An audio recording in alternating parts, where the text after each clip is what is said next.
raised my nephew as my own son because my sister didn't want him. Now her daughter is jealous of her brother because they're turbo poor.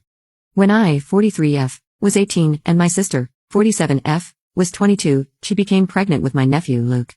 My sister and her then boyfriend, who is now her husband, didn't show any interest in Luke when he was born, so I took on the role of caring for him. I enlisted the help of my grandmother, who was a tremendous support and an angel, and she watched over him while I was in my last year of high school in exchange for me cleaning and cooking for her on the weekends. My parents weren't much help either.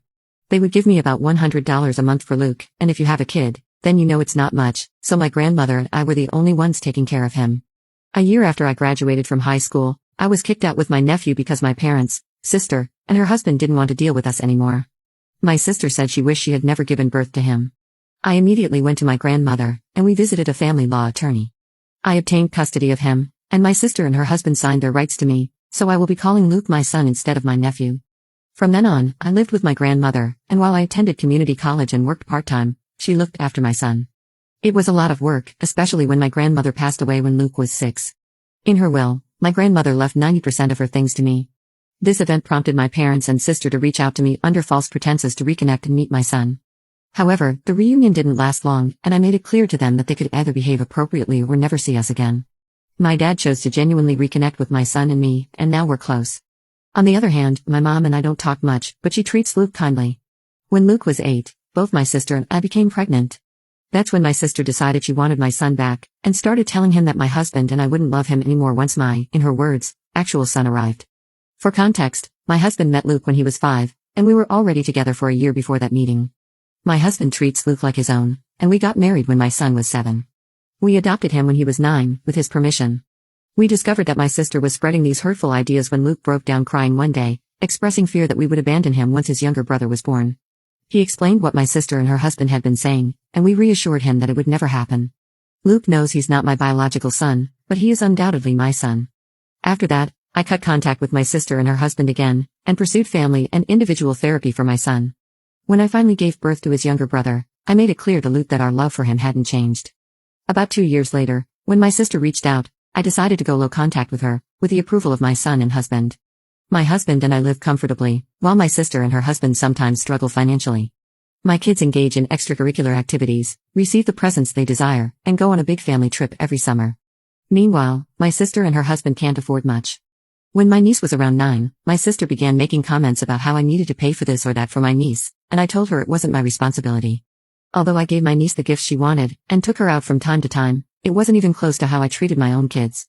Now, my second son is turning 17, and my husband and I were discussing getting him an affordable starter car, just as we did for Luke when he turned 17. Simultaneously, my niece is also turning 17, and apparently, my sister told her she would get her a car.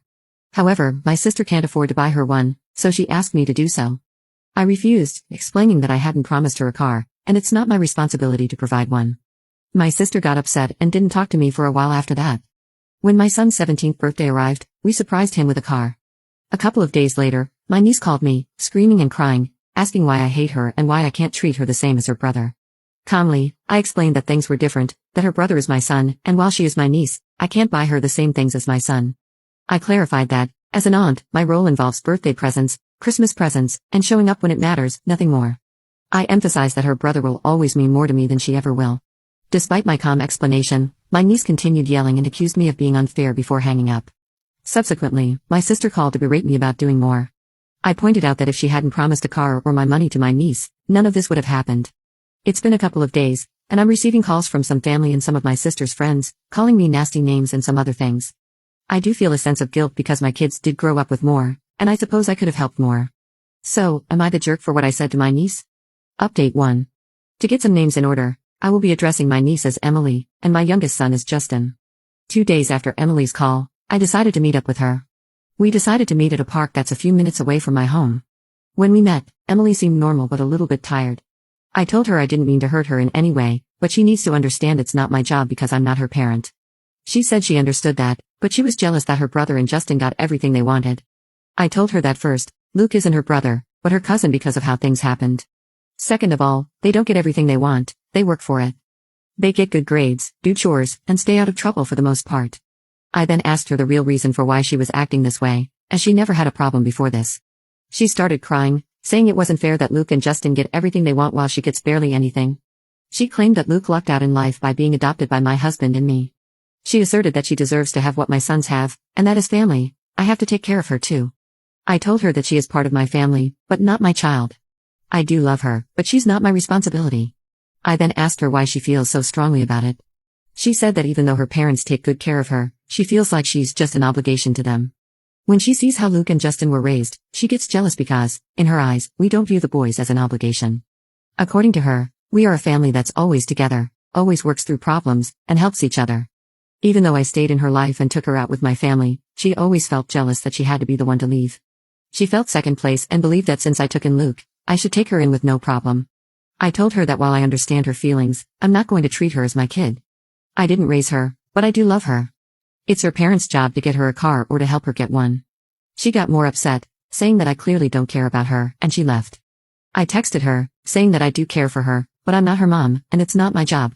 After I got home, my husband and I talked, and we decided to call my sister. I told her that my family and I are going full no contact. My sister then asked about how I'm going to get in contact with Emily. I told her Emily is almost an adult, she can contact me if she wants.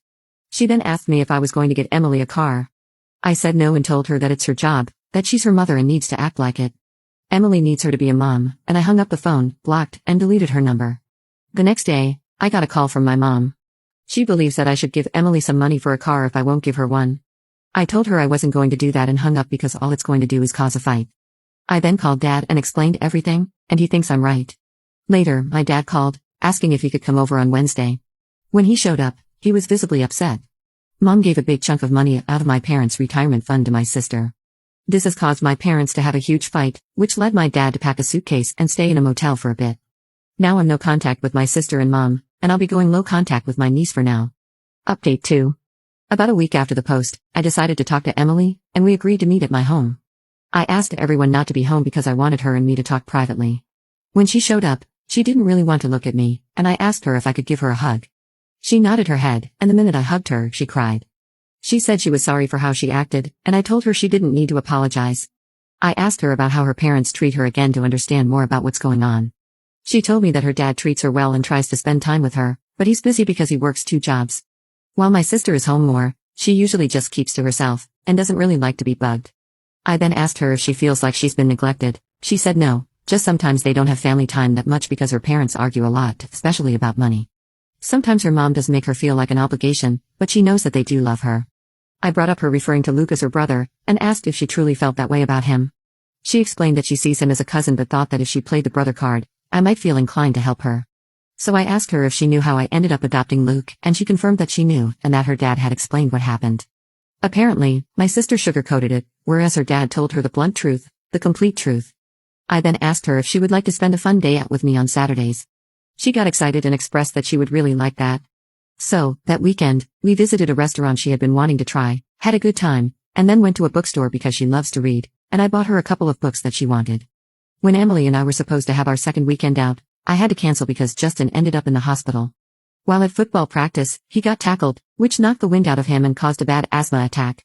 This happened on a Friday, and Justin stayed at the hospital until Sunday. Emily and I were supposed to go out on Saturday, and that morning I called her and told her I had to cancel. Before I could tell her why, she started yelling at me, saying I never cared about her and hung up the phone. I tried calling her back, but it went straight to voicemail.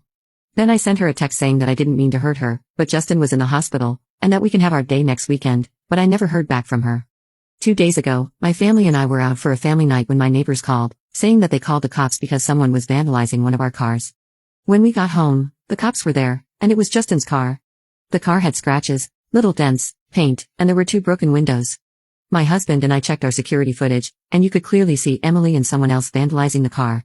My husband gave the video copy to the police, and Emily and her friend got arrested the next morning. My sister and mom came to my house, screaming that I was ruining my niece's life, and if I loved her, I would drop the charges. My husband is adamant that we don't drop the charges, and Justin and Luke agree with my husband, so that's where we stand now.